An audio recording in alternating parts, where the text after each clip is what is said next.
Kaline, bébé, viens avec maman. Aujourd'hui, c'est la review culturelle pour le mois de mai 2017. On commence tout de suite avec le cinéma. Ce mois-ci, j'ai été voir Alien Covenant de Ridley Scott. C'est la suite du Alien Prometheus qui est sorti il y a quelques années.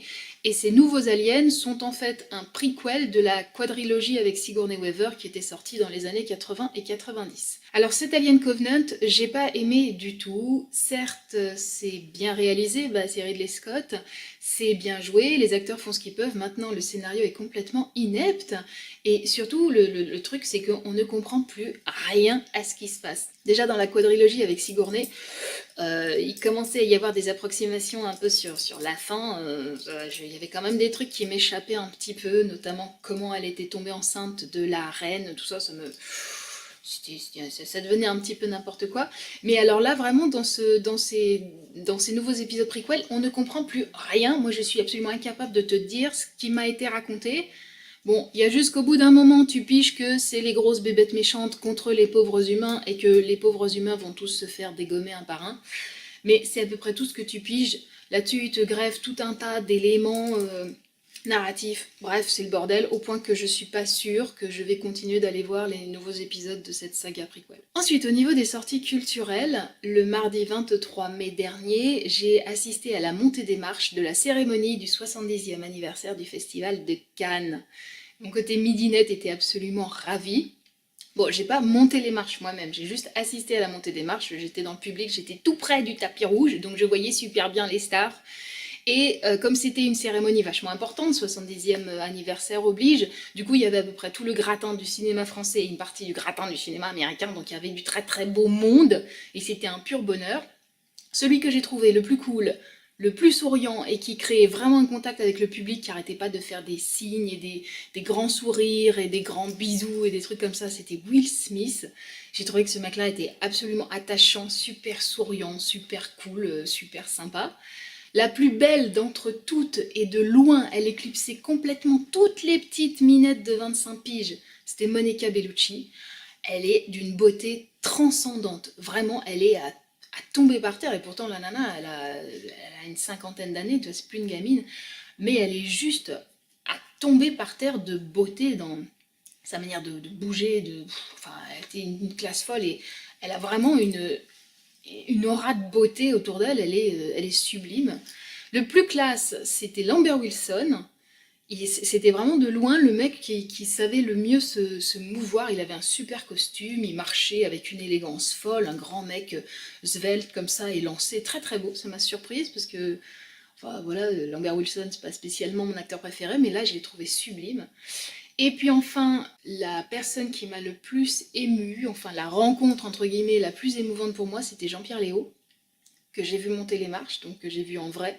Et alors ça m'a vraiment beaucoup ému. Le pauvre, il est un petit peu abîmé, enfin, il doit pas être dans une santé top. Mais qu'est-ce que ça m'a fait plaisir de le voir, moi qui suis tellement une fan des 400 coups et de la saga Douanel de Truffaut. Qu'est-ce que j'étais heureuse d'avoir vu Jean-Pierre Léaud en vrai. Ça, je dois dire, ça m'a vraiment ému. Voilà, ça c'était la partie Cannes, glamour, tapis rouge. Ensuite, au niveau culturel, j'ai été visiter le château de la Napoule. C'est un château qui date du Moyen-Âge, si mes souvenirs sont bons, et qui a été racheté et complètement rebâti par un couple de millionnaires américains dans la première moitié du XXe siècle, couple qui s'appelait Henry et Marie Clouse. Et donc, ces gens qui n'avaient pas grand-chose à faire d'autre dans la vie que de dépenser leur argent et se demander comment ils allaient occuper leurs heures, ils avaient décidé qu'ils voulaient faire une véritable légende autour de leur vie. Et donc ensemble, ils ont créé ce lieu pour que ce soit à la fois l'écrin de leur légende amoureuse, parce qu'ils étaient complètement fous l'un de l'autre, et en même temps pour que ce soit un endroit où lui puisse s'adonner à ses œuvres, ses peintures, ses sculptures, qu'il puisse voilà, créer en toute liberté. Et ils avaient aussi envie de faire de ce château un phare culturel pour la région, et c'est ce qu'ils ont fait. Donc ce château est très très beau, il est très joli, il est très atypique parce qu'il est vraiment marqué de la patte de l'artiste Henri Clouse, qui n'est pas un artiste super connu par ailleurs. Moi je souscris complètement à toutes les idées que défendait ce couple, le côté légende amoureuse, accomplissement artistique, envie de laisser une trace, envie de créer du beau, de vivre dans du beau, d'avoir du beau autour de soi. Tu me diras, pour eux c'était simple parce qu'ils avaient plein de pognon, donc forcément ça facilite un certain nombre de manœuvres. Mais cependant, t'as des gens qui ont aussi beaucoup d'argent et qui ne font rien de beau avec, donc j'apprécie beaucoup quand t'as des gens qui ont de l'argent et qui font des trucs vraiment chouettes avec. Et ce château, pour ça, il est très, très beau et très émouvant. Ensuite, on passe au livre. Ce mois-ci, j'ai lu ça. Agir et penser comme un chat de Stéphane Garnier. C'est un petit manuel écrit par un homme qui a lui-même un chat et qui l'a beaucoup observé, son chat, et qui s'est dit tiens, si on s'inspirait d'un chat, on serait sans doute hyper zen, nous les humains, parce que finalement, les chats ont des tas de caractéristiques et de particularités qui les rendent à la fois très gracieux, mais aussi très philosophes, très détachés, très décontractés, et donc ce sont des maîtres zen en puissance. Donc dans ce petit bouquin, il décrypte toutes les caractéristiques des chats, leur côté très gracieux, leur côté très détaché, leur côté un peu hautain parfois, et puis le fait que ce sont eux les maîtres à la maison, qui sont très territoriaux, qu'ils ont besoin de marquer leur territoire, que finalement c'est eux qui décident, ils n'ont pas du tout le côté un peu servile du chien. Et donc il décrypte tout ça au fil des chapitres, et puis chaque chapitre est l'occasion de se dire tiens, comment est-ce que moi je peux m'inspirer de cette caractéristique. C'est très mignon, c'est pas révolutionnaire non plus, c'est un livre court qui se lit facilement, rapidement, et ma foi, quand on aime les chats, comme c'est mon cas, et c'est une lecture très, très agréable. Ensuite, j'ai lu ça, Quand le pouvoir de la pensée l'emporte sur les médicaments du docteur Lisa Rankin. C'est un livre qui t'explique qu'au fond, la maladie n'est pas quelque chose d'aléatoire qui te tombe dessus, on ne tombe pas malade parce que pas de chance ou parce que coup du sort. En fait, la théorie là-dedans, c'est de dire que le corps exprime des choses qu'on n'a pas suffisamment portées à sa conscience ou qu'on n'a pas su suffisamment exprimer avec des mots, et du coup, c'est le corps qui prend la relève et qui exprime, lui, au travers de mots, ce qu'on n'a pas su dire, nous, avec nos mots. Tu vois, M-A-U-X et puis M-O-T-S. Alors évidemment, ça, c'est un truc auquel je souscris totalement. Je pense effectivement qu'il n'y a pas de maladie fortuite. Enfin, qu'il n'y a pas de maladie hasardeuse comme ça, que la maladie est véritablement l'expression de quelque chose qui se passe à l'intérieur de nous et qui ne trouve pas son chemin d'expression autrement que par des symptômes. Donc forcément, ce livre, ça m'intéressait parce que là-dedans, la nénette t'explique comment est-ce que par la force de la pensée, en apprenant à se connaître, en se questionnant, en s'interrogeant sur les différents domaines dans notre vie où on est frustré, où on n'arrive pas à mettre en place ce dont on rêve, et comment est-ce qu'on peut faire pour arriver à surmonter la maladie et les symptômes qui peuvent advenir. Donc ça, c'est très intéressant, véritablement. Il y a des exercices pratiques qui sont vraiment passionnants, des trucs qu'on peut faire pour se questionner sur soi, et ça, j'ai trouvé que c'était super passionnant. Maintenant, ce qui m'a moins plu, c'est qu'il y a quand même beaucoup de blabla. Alors après, ça c'est mon avis perso, tout le monde n'est pas comme ça. Moi j'aime bien dans ce genre de bouquin qu'on me parle de trucs concrets. C'est-à-dire qu'on me donne des exercices pratiques ou qu'on me demande de faire des trucs, de m'interroger, etc. Et j'aime pas trop quand on se lance dans de la longue explication et blablabla et blablabla. Je comprends qu'évidemment, surtout dans un bouquin un peu scientifique, il faut bien qu'elle justifie ce qu'elle dit, donc il faut qu'elle argumente. Mais moi, c'est chiant, tous les trucs de blabla. C'était donc un petit peu long pour moi, on aurait pu enlever facilement la moitié du bouquin, tout ce qui était vraiment trop abstrait ou trop théorique. Zouf, tu me l'enlevais, tu me gardais que la partie pratique et j'étais absolument ravie. C'est quand même une lecture que je recommande, parce que voilà, ça aborde la maladie d'une manière nouvelle et d'une manière qui me paraît, moi, particulièrement pertinente et salutaire. Ensuite, ce mois-ci, j'ai lu ça. Identifier et maîtriser les relations toxiques d'Hélène Monet. Pourquoi j'ai lu ce livre? Parce qu'il se trouve que dans mon entourage, enfin non, plutôt dans l'entourage de mon entourage, il y a une personne un petit peu toxique qui gravite par-ci par-là. Et donc j'étais assez curieuse de me renseigner sur les particularités de ces personnes toxiques et comment qu'on fait quand on n'a pas envie, nous, de se laisser polluer par cette toxicité. Donc j'ai acheté ce petit bouquin qui est aux éditions Larousse Poche. Et j'ai trouvé que c'était assez succinct quand même, hein. Ça va pas dans le fond des choses, mais cependant c'est une première approche, ça te permet d'aborder un petit peu le sujet, de comprendre d'ailleurs exactement qu'est-ce que c'est qu'une personne toxique, pourquoi le cas échéant elle est toxique, qu'est-ce qui s'est passé dans son propre parcours qui a pu l'amener à développer ce côté néfaste pour elle et pour autrui. Et puis ensuite, ça te donne effectivement des pistes pour réagir à ça, voilà, pour te positionner par rapport à cette personne-là. Voilà, pour une première approche, c'est intéressant. Et puis enfin, j'ai vraiment fait beaucoup dans le développement personnel ce mois-ci au niveau des bouquins. Ce mois-ci, j'ai lu ce livre-là, le Van Gogh Blues. L'auteur part de Van Gogh pour aider les artistes à vraiment traverser tous les processus de leur phase créative sans tracas. Parce que quand on est un artiste, on a forcément une sensibilité qui est un petit peu plus exacerbée que la moyenne. On a des états d'âme qui sont un peu plus fluctuants, des émotions qui nous traversent comme ça, et c'est parfois un petit peu difficile à gérer. En tout cas, c'était le cas de Van Gogh qui a traversé pas mal d'épisodes assez dépressifs. Et donc l'auteur s'appuie là-dessus, il s'appuie sur le parcours de Van Gogh, il parle un petit peu de ce qui s'est passé pour Van Gogh, et puis au travers de ça, il transmet toutes sortes d'outils pour être mieux armé par rapport à tous les affres qu'un auteur peut traverser. Alors c'est assez marrant parce que ce livre, j'avais essayé de le lire l'année dernière et je l'avais trouvé complètement nul et complètement chiant et j'avais abandonné. Et puis cette année, je me suis dit, bon quand même, je n'aime pas laisser tomber des livres en cours de route, j'aime bien pouvoir mener l'aventure littéraire jusqu'au bout, je vais lui redonner sa chance. Et j'ai relu ce livre et alors là, boum, il m'a parlé. Comme quoi en fait, dès qu'il est question d'art, que ce soit de livres ou de films, il y a vraiment une histoire de moments. Il y a vraiment des moments où tu vas être réceptif à tel ou tel produit culturel et il y a d'autres moments où tu ne le seras pas du tout et ça dépend en fait de ce qui se passe à l'intérieur de toi. Que tu sois un auteur, que tu sois un peintre, que tu sois un artiste ou un comédien ou un écrivain, c'est un très bon livre parce que ça aborde toutes les problématiques qu'on peut avoir en tant qu'artiste, le blocage de la page blanche, le doute quant à la création, le rapport qu'on a avec l'argent, quant au fait que ce qu'on fait marche ou ne marche pas, rencontre son public ou ne le rencontre pas, tout ça est abordé et à chaque fois ça te donne des outils concrets, donc ça c'est vachement bien. Maintenant c'est comme pour le truc sur la maladie et la pensée là, ça m'a fait un peu la même chose, des fois il y a trop de blabla, on est trop dans... Il y a beaucoup de témoignages aussi, alors ça, les témoignages, c'est un truc qui me gonfle totalement dans les bouquins, j'aime pas ça du tout. Je me fous de savoir ce qui s'est passé pour les autres, ce qui m'intéresse, c'est de savoir ce qui va se passer pour moi, et comment le bouquin, il parle à moi. Donc, dès que un spécialiste ou un coach commence à te flanquer des tartines de témoignages que machin l'a fait, il a pensé ça, et que truc a dit ça, et que bidule, il lui est arrivé tel bidon, ça me gonfle totalement, donc c'est un petit peu le bémol que j'ai pour ce bouquin. Cependant, tout ceci étant dit, c'est quand même un livre très intéressant pour tous les créateurs, parce que ça t'aide à traverser les moments les plus sombres de la création. Maintenant, on en arrive au coup de cœur du mois de mai, il y en a 3. D'abord, il y a un endroit que j'ai été visiter, et tu as l'affiche ici en fait. C'est le musée de la gendarmerie et du cinéma à Saint-Tropez. C'est un tout nouveau musée, hein, il n'existait pas il y a encore 5 ans, il vient d'être créé ou à peu près.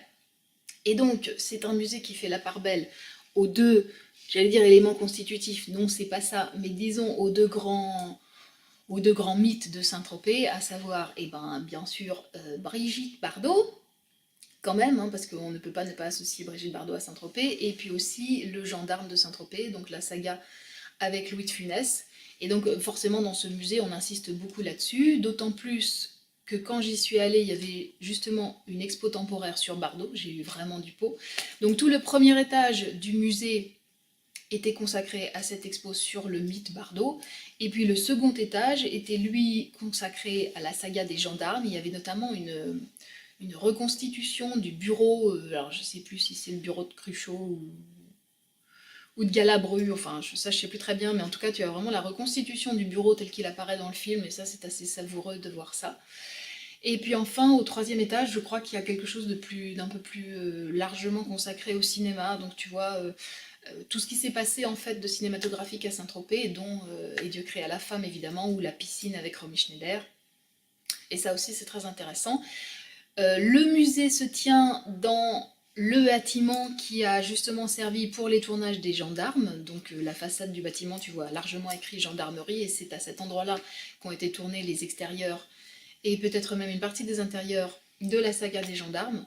Donc je trouve que c'est une très bonne initiative en fait de la ville de Saint-Tropez d'avoir créé ce musée, ça manquait quand même, qui est quelque chose qui parle un peu du cinoche dans cette ville, quoi. Il n'y a pas que la jet set, il n'y a pas que les folles surprises parties de l'été, il y a quand même aussi une véritable histoire cinématographique dans cette ville, donc je trouve formidable qu'ils aient enfin consacré un musée rien qu'à ça, et en partie aussi à la gloire de ma Brigitte. Voilà, c'était le premier coup de cœur. Deuxième coup de cœur, c'est ce livre, A Wish Your Heart Makes. C'est un livre qui est consacré à Cendrillon, mais véritablement à Cendrillon, et en fait à Cendrillon dans trois époques, si j'ose dire. Tu as ici le conte de Perrault, Donc il y a une partie du bouquin qui est consacrée au conte de Perrault, ensuite il y a une partie du bouquin qui est évidemment consacrée à l'adaptation du conte par Walt Disney, le dessin animé très très célèbre.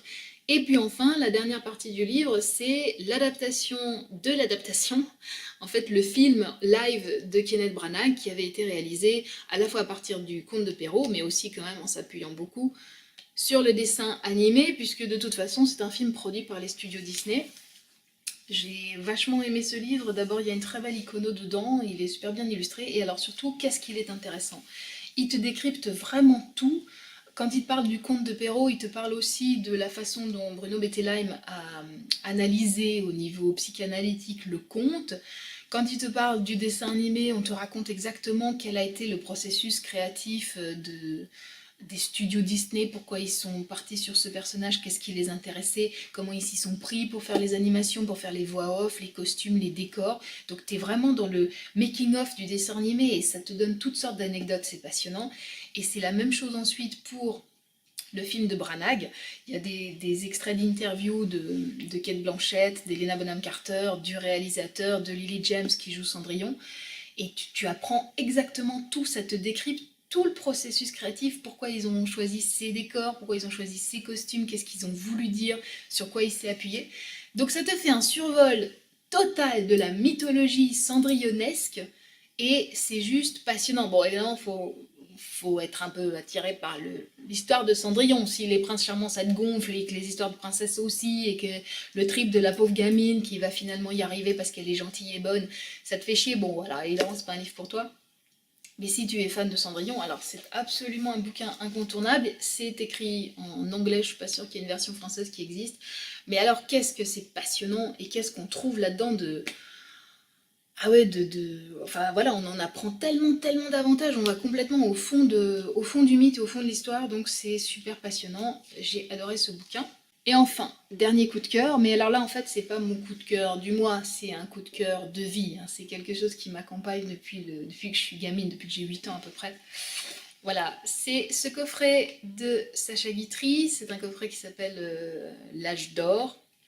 Et donc en fait c'est un coffret qui regroupe les films que Sacha Guitry a réalisés entre 1935 et 1939, et c'est effectivement l'époque que l'on peut qualifier d'âge d'or pour lui, parce que ce sont ces films les plus gais, les plus irradiants de joie de vivre, d'épicurisme, d'espièglerie, de spiritualité véritablement. Donc c'est les films qu'il a tournés juste avant la Seconde Guerre mondiale. Dans ce coffret, tu trouves des films comme Faisons un rêve, Quadrille, Mon père avait raison, Désiré, Le roman d'un tricheur, Le Nouveau Testament. Donc je ne peux que trop te recommander de voir les films de Guitry. D'ailleurs, je ne peux que trop te recommander de découvrir Guitry si tu le connais pas ou de le redécouvrir si tu le connais déjà. Moi, je les ai revus cette semaine, ces films. Moi, je les connais complètement par cœur parce que Guitry est un auteur que je peux me vanter d'avoir lu entièrement. J'ai tout lu de Guitry, c'est avec Molière les deux auteurs dont j'ai lu intégralement tout ce qu'ils ont écrit. Et je suis une fan